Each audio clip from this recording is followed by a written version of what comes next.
Hey, Crystal Maiden here for part 4 of Sonic 3D Blast with Supersonic. Yeah, see why I don't like the ice level? You're sliding around and... well, I kinda like this gimmick. Like, you get frozen and that's how you're supposed to progress. Like, you can't progress without getting frozen, for some reason. For the most part, I love the addition of Supersonic. I just wish they didn't play the repetitive invincibility theme every time you heard it. In order to progress, you've got to constantly jump up the snow slide, because otherwise the snow will just push you back. I think you jump higher as Supersonic, which makes it harder for you to hang on to the giant rings. And the Sonic icons get their colors changed too. Again, I love the soundtrack of the Genesis version. Like, I like Green Groove's theme. I like Diamond Dust Zone Act 1's theme. And I really like Rusty Ruins Zone's theme. This is a game, like there's so many Sonic games that have the Act 2 songs be inferior to the Act 1 songs. This is definitely one of them. But still, like, I like a lot of the music in this game. It's very catchy and memorable and suited to the setting. I don't entirely feel like Diamond Dust Zone's theme is suited to an ice level though. If you jump through the ice here, it's sort of a warp point. It takes you all the way over here, and you can just jump back into it immediately to go back to where you were. Jumping into that ice just made me backtrack all the way to the beginning of the level. But thankfully you can just go back. You've got ice crystals that you can spin dash through. The spin dash isn't all that useful in this game, because it sends you forwards in a straight line, but the enemies are constantly moving around. Whereas if you move around and then roll to a ball, then you can control your movement and move around in sort of an analog way, just like when you're walking around.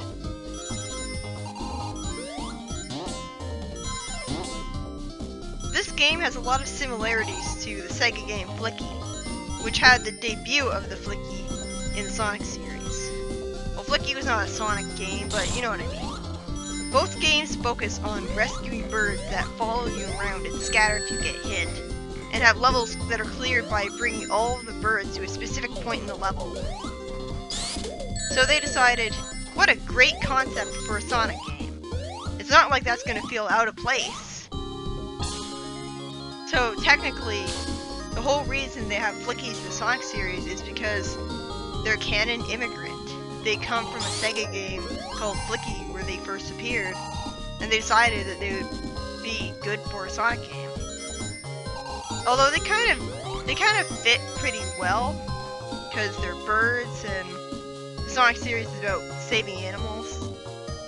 But the whole Flickies being surprisingly intelligent thing, I don't really like that, because it's a waste of intelligence, because they don't have opposable thumbs, so they can't really achieve anything.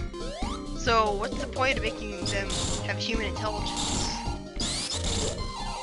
And I just wasted my rings by talking to Tails. I don't know why I thought it was a good idea to talk to Tails and Knuckles in this level. I already have all the Chaos Emeralds, so they shouldn't allow you to deposit your rings after you've gotten all the Chaos Emeralds, because all that achieves at that point is getting your rings stolen from you. Because they don't give you your rings back. You can't choose to pick up a certain amount of rings from them. Something you might not have noticed about Knuckles in this game is that his socks are the wrong colors. This is the second game in the Sonic franchise to have Knuckles' socks being the wrong color. Like, see right there, his socks are blue. I don't know if that was also because of the color palette issues. I don't know, but they're supposed to be a different color than that. They're be yellow, I think. No, they're not supposed to be. Or maybe they're supposed to be green. I don't know. Who cares what color Knuckles' socks are anyways? Also, it's kind of weird that Knuckles wears socks because, you know, like Sonic doesn't. And I don't think Tails does. Like, it's pretty rare for him to be wearing them. But now we're finally out of that ice level. Yeah, the green flickies actively try to avoid you. Why? I mean, in the plot, I mean, don't they want to get rescued? This boss is a breath of fresh air. This boss is a breather boss compared to what comes before it and what comes after it. Like, it's basically the same, it's the first boss over again, but even easier.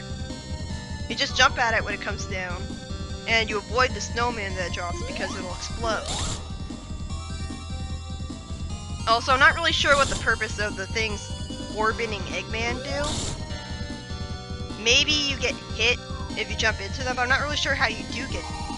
I'm not really sure how you do get hit by them. I guess they can only hit you if you happen to be standing on the ground when the Eggmobile is close to the ground. And that's not really likely to happen very much. So I like this boss, because it's easy. Sonic 3D Blast is one of the 2 games added to the arcade collection, with the other being Sonic R. I really don't see the point of having so few games added to it, and like one of them is Sonic R. I mean, that's a pretty lackluster arcade collection. But now we're in Volcano Valley. I think I prefer the Saturn version of this level's theme, but I find both themes to be pretty forgettable. I mean, like, I don't really think that either theme for Volcanic Valley is that great. It doesn't really suit a lava level very well. In Act 2, it's pretty easy to make this level a lot easier because you have the fire shield. And so, not only are you immune to the fire, but you're immune to the lava as well. So it's just like Lava Rezone, only it's more fun to play in my opinion. Yeah, I said it. Just like in Lava Rezone, this level has things that you can spin dash into, and they rise you up and send you to progress with the level. And they also have you breaking floors and jumping into holes. Well, that's not something Lava Rezone has, that's more something this game has. Well, that was pointless. What's the point of that then? They didn't look... Like, can I progress from there? Apparently not. Apparently, its only purpose is to show you that Tails is nearby. Well, that was the point of that. That's great level design. And Volcano Valley is especially annoying when you're looking for the flickies. Because when you get hit, the flickies scatter, you have to collect them again. And it's very easy to get hit in this level. And there's lots of red flickies that intentionally bounce all over the place, make it more difficult to get them back. And it really sucks when you have flickies scattered away from you over the lava. And so you have flickies bouncing around over the lava, and you try to collect them, but as soon as you collect them, you land on the lava, you get hit again, and they scatter away from you again. But I think most of the game is pretty fun and enjoyable when you're not collecting flickies. Like, this ROM hack is the best way to play the game. Because not only do you have Supersonic, but you don't have to bother with collecting flickies. I think this is how Sonic 3D Blast should have been. I hate that thing, because it can be really easy to judge how exactly you're supposed to avoid getting hit by it because of the isometric perspective. I got really lucky in this playthrough and avoided getting hit by it though. I'm not really sure how I managed to do that, because they always give me trouble. The enemies in this game look pretty weird, pretty unusual. They don't really look like actual animals for the most part. I know you just love it when you only have enough rings to turn to supersonic at the end of the level. Yeah, that's fun. Like, it shows you how difficult this level is. You constantly get hit, and so by the time you have 50 rings saved up, you've already beaten it.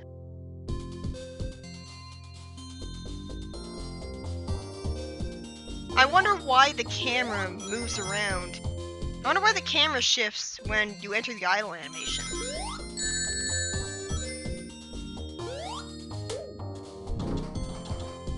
Act 2 is a lot easier than Act 1 because it's a lot easier to get a fire shield and then just break the level in half.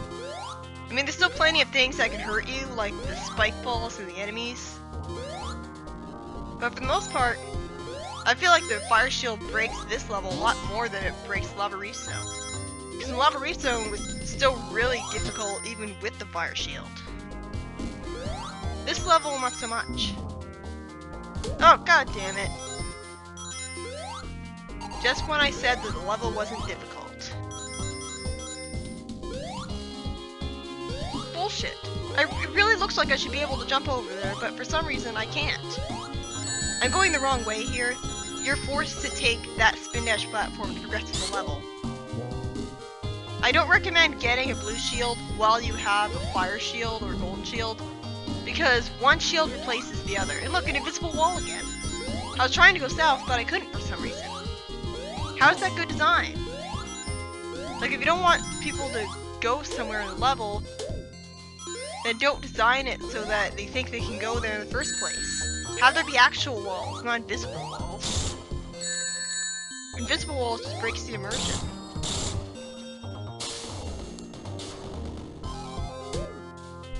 I was grateful for getting the fire shield here, but at that point I was more frustrated because it didn't give me a way to progress. I thought I was landing into that hole and I could progress, but I couldn't. So I had to backtrack all the way to the spin dash platform and use it to progress. And you have to stand in a very specific way in order to make it rise up, because if you spin dash in the wrong place, then you won't be able to make it rise up.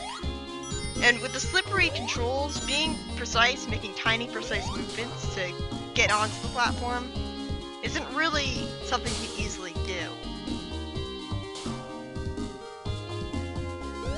So this level is pretty annoying, although it is really satisfying breaking it.